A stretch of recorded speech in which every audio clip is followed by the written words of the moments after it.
Hey guys, it's Off1 here, and today we're going to be solving longest consecutive sequence. In this problem, we're given an unsorted array of integers, and they want us to return the length of the longest consecutive sequence. So what does that mean exactly? Well, if you take a look at this example here, we can see that the longest consecutive sequence is 4, because we have 1, 2, 3, and 4. But the catch is that we have to write the algorithm in O of n time, so we can't just sort the array in order and then just count the sequence from there. So let's see if we can come up with a better solution. So here I've rewritten the problem from the example, and now let's think of what the bottleneck is. Why can't we run this in O of n time right now? Well, if we iterate through the array, let's say we start at 100, the next number after this would be 101. So now we would have to go through the whole array and see if 101 is in there. And let's say it was. If it was, then we have to run through the array again to look for 102.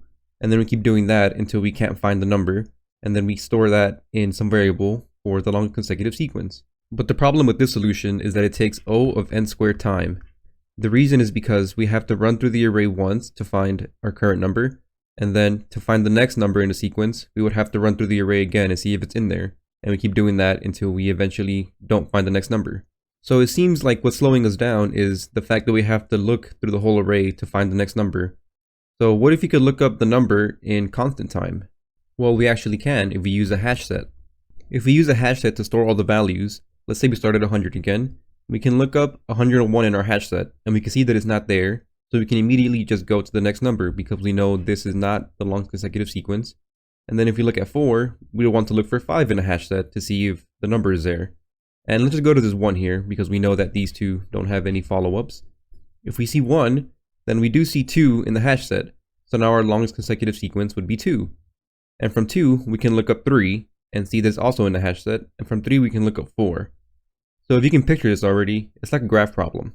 And here's what the graph would look like. So we would have our 100 by itself over here in a single node. We would have our 4 here. And then we would have our 200. And that's by itself because there's no number before or after it. And then for the rest of them, they're all connected. So let me just get rid of this 4 real quick so I can just draw them out. So we would have our 1, and that's connected to 2. Which is connected to 3, and that is connected to 4. So from here, we would check which one of these graphs has the most depth, and then just return that value. And that's basically our whole algorithm. That would run in O of n time, since we only need to run through the array once, and looking up the next number would just take O of 1 time, because it's in a hash set. So our time complexity for this would be O of n, and our space would also be O of n because we need room for the hash set. So now let's get into the code. So first we want to initialize our set. So I'm going to call it num set, and all the nums are going to be in this set. Next we want to have a variable to keep track of our max length. So I'm just going to call it max length and set that equal to 0 for now. And now we want to iterate through our set. So for every num in our set, we want to check if we're at the start of a graph. The reason we do that is because let's say our array is 1, 2, and 3, 4. We don't want to start at 3 or 2 or 4 because those won't be the longest sequences. So how do we know we're at the start of a graph? Well, we know we're at the start if our current value does not have a previous value in the set. So for example, for this, we don't have a 0 here, so we know we're at the start of a graph. So what we can say is if our num minus 1 is not in our set, then we can do our DFS. And just a slight disclaimer, I don't think this is really a DFS algorithm, but it helps me think about it when I think about the problem. So what we're going to do is have a variable called longest, and we're going to set it to 1 because that is currently our longest sequence in this iteration. And then we're going to do a while loop, and we're going to do while our num plus our longest sequence so far is in our num set, we want to increase longest by 1.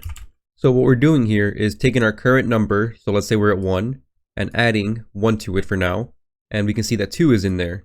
Once 2 is in there, we know we can look for 3. So our longest is increased by 1, and we would do num plus 2, which would be 3. And we're going to keep doing that until we eventually don't find the number in our set. And as we do that, we're going to keep track of whatever our longest is, because that is our current longest sequence. And then at the end, we update our max length to be equal to the max between max length or our longest sequence that we just found.